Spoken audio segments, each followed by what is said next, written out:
देश में corona virus संक्रमण लगातार बढ़ता जा रहा है। रोजाना आने वाले मामलों की संख्या में तेजी से इजाफा देखने को मिला है।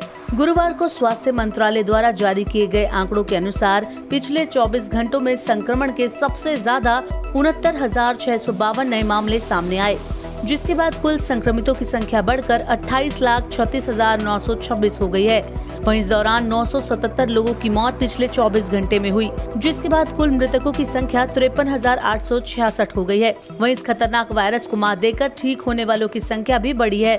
राहत की बात यह है कि देश में कोरोना वायरस से ठीक होने वाले लोगों का आंकड़ा 20,96,665 हो गया है। इसके अलावा देश में कुल 6,86,395 एक्टिव केसेस हैं। वहीं देश में कोरोना वायरस के मामलों में तेजी आना कहीं न कहीं टेस्टिंग में हो रही तेजी को भी माना जा सकता है। ICMR के मुताबिक 9,18,470 कोरोना सैंपल्स का टेस्ट 19 अगस्त को किया गया और अब तक कुल 3,26,61,252 सैंपल्स टेस्ट किए जा चुके हैं। देश में कोरोना वायरस के बढ़ते कहर के बीच महाराष्ट्र और आंध्र प्रदेश सबसे ज्यादा प्रभावित हैं। हालांकि देश की राजधानी दिल्ली में पिछले कुछ दिनों से कोरोना के संक्रमण में कमी देखने को मिली है। इस बीच गुरुवार को नए सीरो सर्वे में खुलासा हुआ है कि दिल्ली के 29.1% लोगों में कोविड-19 एंटीबॉडी पाई गई है। दिल्ली के स्वास्थ्य मंत्री सत्येंद्र जैन ने कहा कि देश की राजधानी दिल्ली में 1 से 7 अगस्त तक सीरो सर्वे सैंपल्स लिए गए थे। इसके मुताबिक 29.1% लोगों में इस बार कोविड-19 एंटीबॉडी पाई गई है।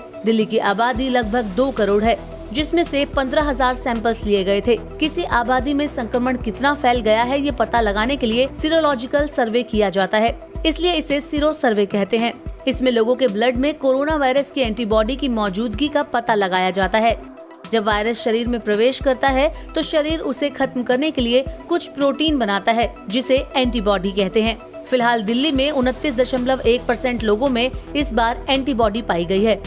देश की राजधानी दिल्ली में कोरोना संक्रमण से कुछ हद तक राहत मिली है। इसी बीच अब अनलॉक 3 की प्रक्रिया शुरू होने जा रही है। बुधवार को दिल्ली डिजास्टर मैनेजमेंट अथॉरिटी की बैठक में एक अहम फैसला लिया गया। अब दिल्ली में होटल खोलने की मंजूरी दे दी गई है, मगर जिम में कसरत करने के लिए कुछ और वक्त इंतजार करना पड़ेगा। दिल्ली में जिम खोलने की इजाजत फिलहाल नहीं दी गई है। देश में बढ़ते कोरोना संक्रमण से जानी मानी हस्तियों का कोरोना वायरस की चपेट में आना जारी है। इस बीच केंद्रीय जल शक्ति मंत्री गजेंद्र सिंह शेखावत कोरोना पॉजिटिव पाए गए हैं। गुरुवार को उन्होंने खुद ट्वीट कर इस बात की जानकारी दी है।